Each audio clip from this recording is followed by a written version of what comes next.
Hi, and welcome to The Healthy Family Law Attorney. I'm Tom Marks with the Marks Law Firm in Orlando, Florida. Thanks for joining us. Today, I'm going to talk about something that I think is a little counterintuitive. I'm a family law attorney, but I believe in marriage. And so I want to provide hope and help to people to avoid divorce if at all possible. I know that sounds strange being a family law attorney, but because of my belief structure, I want to do what's best for my clients and not necessarily what's best for me. So if clients can reconcile or avoid divorce, then I'm going to help them do that. And we structure the way we practice law to help facilitate that. I think I've talked about that a little bit in some prior videos, that I'm not going to ask a client to go back into an abusive relationship or something that they're going to get harmed in. But if they can do things differently and avoid divorce, great. Actually, this video may help even more, and that is to help you avoid ever walking into the divorce lawyer's office in the first place. So I'm going to talk primarily today to people that are already married. But let me just, as an aside, say if you're not married yet, I would recommend that you get into some very good premarital counseling, number one, either at your church, synagogue, or mosque, or with a private or insurance-paid therapist to address a lot of the issues that you need to think about before you get married. All right. I also think it's a good idea to seek out wise counsel. These are friends and family that are willing to give it to you straight, tell you the truth, and not just say whatever they think you want them to say. And finally, I just say, ensure that you have common beliefs and that you're going to grow in the right direction or in the same direction with each other. And that could be spiritual beliefs. It could be raising kids, financial hobbies, interests, other things that you know that you have some things in common and will grow in the same direction. All right, the reason I'm doing this video today is I do believe your family matters, and I want to provide hope and help to families, in this case, to avoid ever walking into a family law attorney's office, or if they do, to help them successfully either navigate the process or even possibly reconcile. So today I'm going to talk to people that are already married. And we're going to look at what to do in your marriage before you start having any marital problems or issues. Okay, so number one, stay connected. That means have date nights, be intentional about spending time together, whether it's a date or a vacation, weekends away together. If you have kids, you need to have time just you and your spouse. The most important relationship in the marriage is the marriage. It is husband and wife, because if the husband and wife are not together, then that's going to hurt the children. So the primary relationship is not mother and child or father and child. It is husband and wife. All right, number two, I like to say stay curious. That means be interested in your spouse. Be interested in what they're doing at work, with their friends. What are their hobbies? What kind of books do they like to read? What kind of movies do they like to watch? I mean, do things together. Don't let your spouse just go upstairs and watch TV while you're downstairs reading a book. Be curious, stay interested in each other, and you'll grow together. Number three. Okay, this is an interesting one. For any of you who have read the book by Gary Chapman, The 5 Love Languages, I would highly recommend you learn each other's love languages. All right, the first one is physical touch. Second is acts of service. Third is quality time. Fourth is gifts. And fifth is words of affirmation. So what's interesting about this is each of us has a primary love language. So most men might say it's physical touch. And a lot of women might say it's quality time. So why spend time focusing on giving your wife or your husband gifts if that's not their primary love language? It might be their secondary love language, which we all have, but if their primary love language is acts of service, then help do the dishes, help clean the house, help do the laundry, whatever it is, help mow the lawn, whatever. But know your spouse's love language and then spend time focusing on that, because that's where you're going to reap the most benefits. And then know their secondary love language. Okay. This is for folks that are doing well in the marriage. You can always do better, and you can avoid having the issues that a lot of marriages run into. Okay, number 4 I have is do things together. This is similar to the first one, stay connected, but this is doing just a lot of sports or hobbies or walks around the lake or playing games together or reading the same books together, so you have a lot of common interests to talk about. So that's number 4. Number 5, grow together. So spouses that spend time together, stay connected, have common beliefs will tend to grow together. The one thing that I can guarantee to everyone is that things are going to change.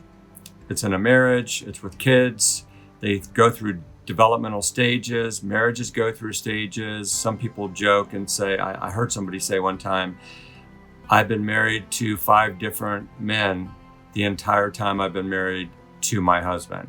So in other words, in a long-term marriage, you're going to go through a lot of different phases. And the question is, are you going to grow together?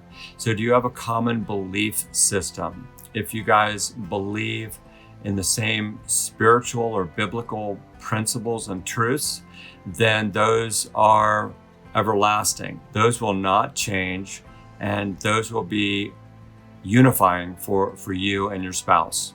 Okay, finally, number 6, I have be selfless. So that may sound difficult, and none of us is going to be perfect at it. The more you put your spouse and their needs first, the more likely they are to want to do the same for you. And imagine how great that would be if you both are working hard to please the other. That is being selfless. Okay, so let's talk about marriages that are having difficulties. They are having issues. It may lead to walking into the divorce lawyer's office. What do you do then? Okay, all of the above are still relevant and still should be practiced and could restore the marriage. So it may be at the point where you really need to go to therapy. I know that a lot of people think they can do it on their own, or they don't want to have to divulge all of their personal issues to any third party, even a therapist, but that may be what you need to do. So I, in my practice, routinely refer my clients to therapists. Number 1, it may lead to restoring the marriage, and they may reconcile. I may lose them as a client, and that's totally fine. I feel good about that if I can help restore marriages, and obviously that's good marriages, obviously restored in a healthy way, and that's good for the children. That's in their best interest. But even if they can't restore the marriage, that therapist may help them be better parents, better co-parent the children, and reduce the amount of acrimony and conflict in the actual dissolution of marriage process. So think about that. Therapy is very important. Next, I would say, faith is a big part of my marriage, and I think that statistics will show that people who are serious about their faith and really do spend time reading the Word, reading Scripture, and applying it to their lives, really living it out, have far fewer divorces. So I would suggest reading the Bible together, and I would specifically refer you to some chapters like Ephesians chapter 5,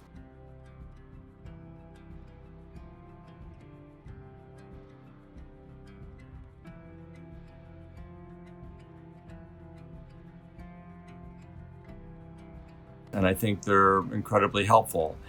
There's a whole marriage seminar series that comes out of just this chapter, and it's called Love and Respect, that men need love and women need respect.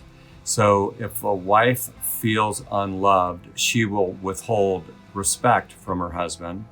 And if a husband feels disrespected, he'll withhold love from his wife. And so they get on what's called the crazy cycle.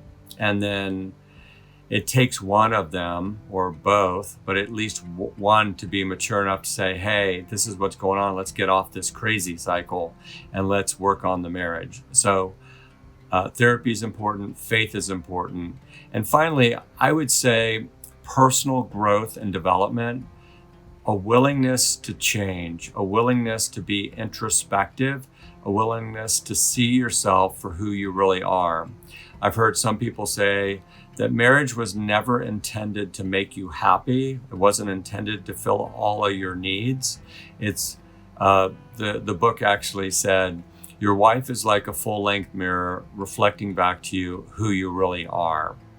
And the book said that the man is supposed to be the spiritual leader, and he's supposed to love his wife as Christ loved the church. And how did Christ love the church? He died for the church. And so we as men are supposed to die to self. I'm not talking about physical death here. I'm talking about just putting down, like if you want to play golf every weekend and kind of leave your family, maybe you need to give up golf for a while and spend some time with your wife and family. So grow personally, read good books. It could be part of going to therapy on your own. It could be getting into a support group, a men's group, any type of group that's going to help you grow and become a better man or a better woman here. So any kind of women's Bible study, whatever, I think would be really helpful. I read a book by Gary Smalley one time that said, a woman is like a flower, and if the husband gives her a little bit of sunshine and water and fertilizer, like attention and kind words and lovingness, she will stay open and bloom and be a great partner and wife, and you'll have a great marriage. But if you withhold those things, then she will close up, and over time that flower closes, and it becomes really, really hard to reopen that flower. So really try to think about that and be proactive. Don't wait until your marriage needs the emergency room and you're in huge trouble. So employ these things. Finally, I think the big three issues that create problems in marriage are lack of communication, differences in how the parties handle finances, and problems with intimacy. I think all three have a root in communication. If you communicate beforehand about issues like finances and intimacy, and you stay connected and you continue to communicate well and reach agreement before things happen, then those three big things, communication, finances, and intimacy, can be pluses, not minuses. So I hope this video is helpful. I do want to help people avoid divorce. I know that the divorce rate in the US is nearly 50%. I know through the coronavirus, the divorce rate in Florida actually dropped by 30% in the year 2020. But a lot of people are concerned that as we come out of this pandemic and things open back up and people's jobs are more secure, that we may have a rise in divorces. So you may be aware of the difficulties you're going through in your marriage, or you may not be fully aware. So I know it's been a very difficult year for families through the pandemic and all that we've gone through as a nation. I pray for our nation. I pray for marriages. I pray for our ability to help people through that process. And I hope you have found value in this video. I've enjoyed providing this. I know it's a little counterintuitive, but I think it's valuable. So if you've liked it, hit that like button, hit that bell icon so you don't miss any videos. If you have any comments, please leave those below. I want to read all the comments and respond to them. If you have any ideas for future videos, let me know. I appreciate it. Thanks so much for joining the channel today, and I'll see you next time.